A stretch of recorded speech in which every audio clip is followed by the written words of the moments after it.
حضور علیہ الصلوۃ والسلام نے جب دنیا کے مختلف بادشاہوں کو خطوط لکھے، ان کو دین کی دعوت دی، روم کے بادشاہ کو لکھا، فارس کے بادشاہ کو لکھا، اور بہت سارے جو بڑے بڑے سردار تھے ان کو آپ نے خطوط ارسال کیے، آپ ان کو دین کی دعوت دے رہے تھے کہ اسلام قبول کریں۔ ایک خط آپ نے روم کا جو بادشاہ تھا ہرقل روم کا بادشاہ تھا، آپ نے اس کو بھی خط لکھا تھا۔ جب اس کو خط ملا روم کے بادشاہ کو، اس نے حضور علیہ الصلوۃ والسلام کا وہ والا نامہ پڑھا، آپ کا خط مبارک پڑھا، تو اس کو جستجو ہوئی کہ میں ذرا ان کے بارے میں معلومات کروں کہ مجھے جس شخص نے خط لکھا ہے یہ کون ہے، آیا یہ واقعی میں پیغمبر ہے یا نہیں، مجھے جس دین کی دعوت دے رہا ہے اس دین کی کیا حیثیت ہے، وہاں کے لوگ اس کو کس نظر سے دیکھتے ہیں۔ تو اس نے اپنے آس پاس کے جو مشیر وزیر تھے ان کو کہا کہ یہاں معلومات کرو کہ آیا اس جزیرۃ العرب سے، مکہ مکرمہ سے کوئی تجارتی قافلہ یہاں آیا ہوا ہے یا نہیں آیا ہوا۔ تو انہوں نے معلومات کی، تو اس وقت ابو سفیان کا تجارتی قافلہ روم کے اندر تھا، شام میں تھا۔ یہ شام اس وقت روم کہلاتا تھا۔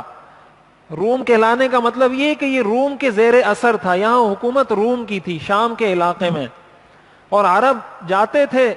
عرب کا جو گزر بسر تھا وہ تجارت پہ ہوتا تھا۔ قرآن میں آتا ہے نا ایلافہم رحلۃ الشتاء والصیف، دو ان کے چکر لگتے تھے، ایک سردی میں یہ کاروبار کے لیے جاتے تھے، ایک گرمی میں کاروبار کے لیے جاتے تھے۔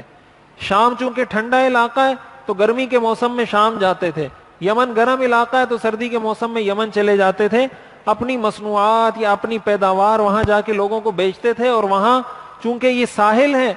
یمن بھی ساحل پر ہے، شام بھی ساحل پر ہے، وہاں جو باہر سے چیزیں آتی تھی وہ خریدتے بھی تھے۔ تو ابو سفیان کا قافلہ بھی وہاں اس وقت موجود تھا۔ تو ہرقل نے جو روم کا بادشاہ تھا اس نے بلوایا حضور علیہ الصلوۃ والسلام کے بارے میں معلومات کے لیے ابو سفیان کو، اور ظاہر ہے ابو سفیان تو مسلمان نہیں ہوئے تھے اس وقت، وہ تو بہت بعد میں جا کے مسلمان ہوئے، فتح مکہ کے موقع پر اس سے کچھ پہلے حضرت ابو سفیان مسلمان ہوئے، اور وہ حضور کے سخت دشمن تھے، یعنی حضور کے مقابلے میں جتنے لوگ تھے وہ ان کے سربراہ تھے۔ یعنی ایک طرف حضور علیہ الصلوۃ والسلام اور آپ کے صحابہ تھے مکہ میں، دوسری طرف جتنے کافر جتنے مشرک تھے ان کے سربراہ، ان کے لیڈر اور رہنما ابو سفیان تھے۔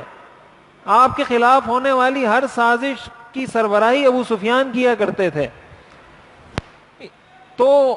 ہرقل نے جب ان کو بلایا ابو سفیان کو تو ان سے پوچھا، کچھ سوالات کیے، بہت سارے سوالات کیے حضور علیہ الصلوۃ والسلام کے بارے میں۔ سب سے پہلا سوال جو انہوں نے کیا ہرقل نے، تو اس نے پوچھا کیف نسبہ فیکم، اس آدمی کا نسب کیا ہے، یعنی تم اپنے آپ میں اس کے نسب کو کس نظر سے دیکھتے ہو؟ بڑے خاندان سے تعلق رکھتا ہے، کوئی درمیانے خاندان سے تعلق رکھتا ہے، کوئی نچلے خاندان سے، نسب کیا ہے اس کا؟ تو اس پر ابو سفیان نے کہا ہوا فینا ذو نسب،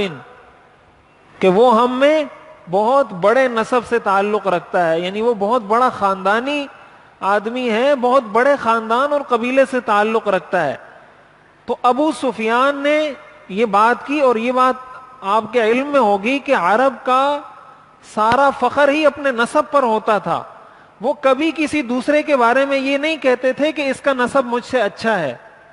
ان کی ساری لڑائیاں، سارے جھگڑے وہ نسب پر ہوتے تھے۔ وہ کہتا تھا میں بڑا ہوں، یہ جو جاہلیت تھی، تعصب تھا، یہی تھا نا کہ ایک قبیلہ دوسرے کے ساتھ، دوسرا تیسرے کے ساتھ لڑتا رہتا تھا اسی بات پر۔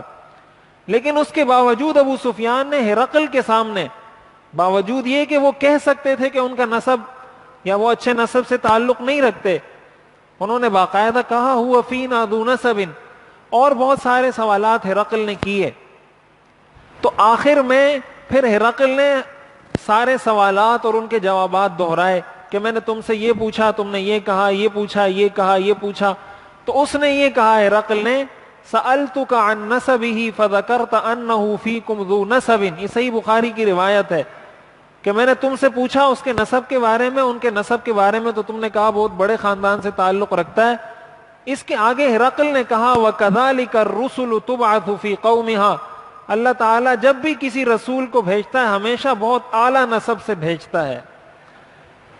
اس کا مطلب یہ ہوا کہ ابو سفیان نے جو حضور کے دشمن تھے اس وقت، انہوں نے بھی اس بات کا اعتراف کیا آپ کے مد مقابل ہونے کے باوجود کہ ان کا نسب بہت اعلیٰ ہے.